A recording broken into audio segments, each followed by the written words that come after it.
diving right into it. You need your beading needle, you need your bicons, and then you need your fishing wire. These were the things, these were the materials that I used to achieve the whole beading on this kente. You pass your thread, your fishing wire through your needle, like so. Kindly take a look at it like that. Pass it through it. You pull it up to the length that you would need. I always say this, you don't need to cut the thread yet. Don't cut the thread. Don't cut the thread. Pull it to the length that you can work around, okay? So you pick your 2 bicons. I use 2 bicons. You can decide to go in for single 1 or you can also decide to make yours triple, quadruple. Like, it just depends on how many bicons or how many beads you would love to use. These are bicons. Bicons were the ones that I use. So one of the guys that has really helped me with kente beading, or really does make kente beading easier for me, you know, kente are woven, right? Kente are woven, and when you're working around it, sometimes, all the time, you will be able to count the threads in each line. So you can count the threads. So you can have like 1, 2, 3, 4. Like, you can count the thread. So that is what I use as my gauge when I'm working around products like that, front like this. So I use the thread as my marker. So I know I pass beneath 4 threads or beneath 5 threads. Then I bring it up.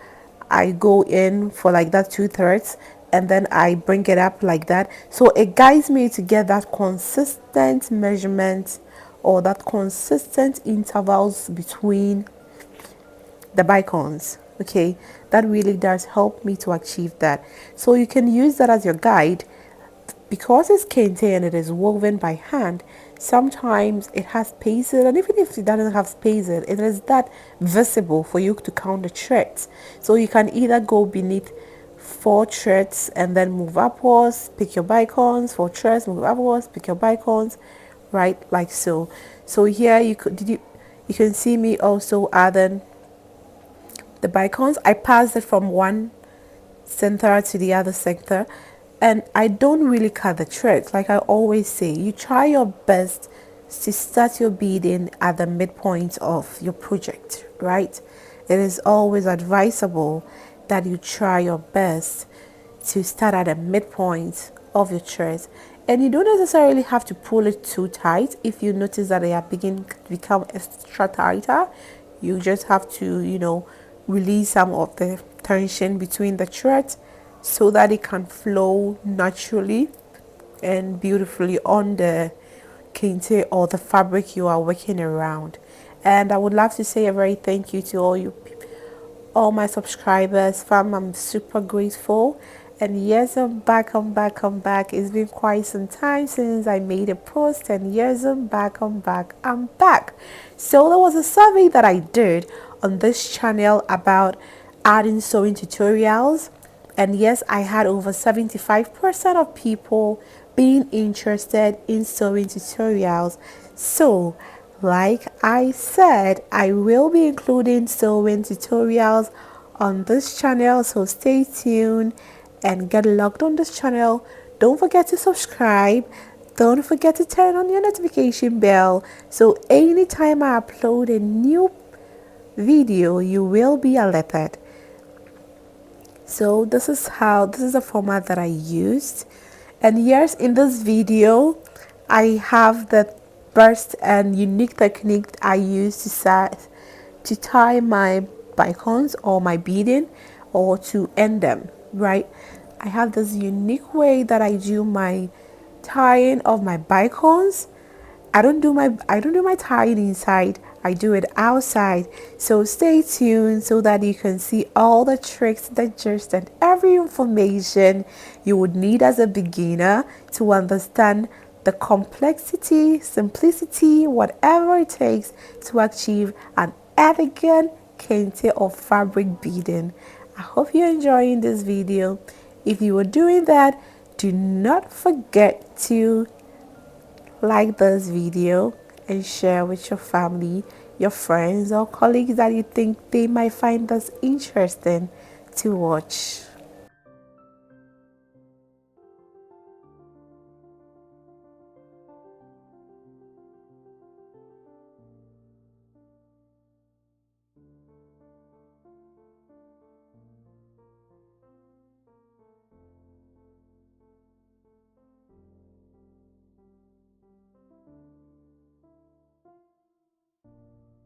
So in this section, I will be letting you understand the reason why I do not cut my fishing wire when working in a project. This is the reason why I do not cut my fishing wire. You realize that because I started at a midpoint, I was done using that first thread that I used, the length that I wanted, I was done. I just cut it off and then joined my needle to it, move sideways by the ones that I've already done, and I'm about to start a new project. Our main aim is to make sure that our work comes out as beautiful, as unique, as neat as it can. So you try your best to make sure that the knots you give in and as secured as it can be. So you try your possible best that the knot that you can bring in your bicons or your fabric beading become as limited as you can. So even though you will be working around the length that you can manipulate, you try your best that you can minimize the knots that comes into the production or the knots that comes into the beading. So when you find the midpoints and you leave the remaining on the thread, after you're done with the first set or the first section of it, you will be able to also get either more threads than the one that you actually use for the other side, or either the same measurements, so that you can find the midpoint. You can use that and you can just have two knots. But if you decide to cut it, tie it, do beading, cut it, tie it, it might end up around like 5 knots, even though you could have just made just 2 dots or 2 knots. Okay, so that is one of the reasons why I always advise that you try your best to find the midpoint of the project so that you can start or work around it. And sometimes when you start from the midpoint, it just gives you or just makes it easier if you have to create patterns at both sides for them to be equal, right? You don't necessarily have to wait till you complete the other section before you come to the other section to do that pattern.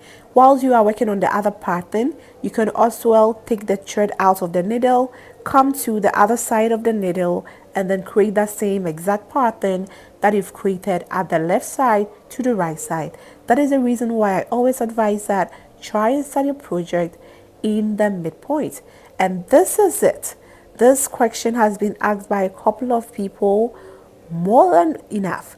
Okay, so this is how I do my tie-in. Okay, kindly do take a look at it. Kindly do take a look at it. I pass it in the middle of it. Make sure I find the midpoints. Midpoints are super important to me. Try to make sure that you find the midpoints, and then you make that place as a guide to where you will tie the knot. Kindly do take a look at what I'm doing here so that you can understand it perfectly. Okay, kindly do so. And I would advise that when you're tying the knot, you can either do it 4 or more than 4. Making it 3 would be not that so cool and not that so tight or not that so secured. Okay, so after this, you understand that after the cut, nothing can show you that, nothing can let you understand that this is where the whole project ended or this is where a knot is. Okay, if you can duly look at it, like it's lying flat as all the other ones, you can't see anything that shows that this is actually where the knot was done. Okay, do you get it? You know, when you're doing these fabric beadings, the best way you can go about it to make sure that your project looks very neat, very classic, and very timeless. Okay, so you just try your best to limit the knots. And by the way of limiting your knots, it makes sure that the project is also as secured as it can be. This is also a different pattern that I applied at the sleeve section. Okay, so yes, kindly do, if you're enjoying this video, don't forget to give me a thumbs up. Don't forget to subscribe to this channel, and yes, I will be adding sewing tutorials to this channel. Yes, I will be adding sewing tutorials, so kindly do turn on your notification bell so that anytime that I upload a new video, you will be alerted.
And yes, there's another knot here.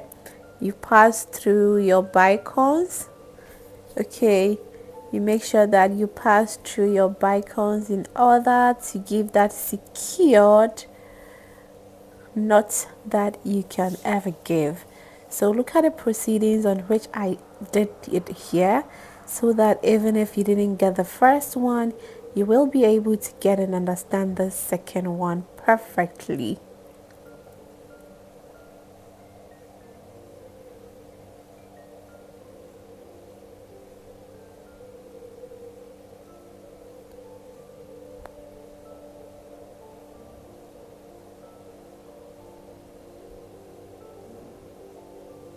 And here nothing shows that has been a knot here. This is what I almost say.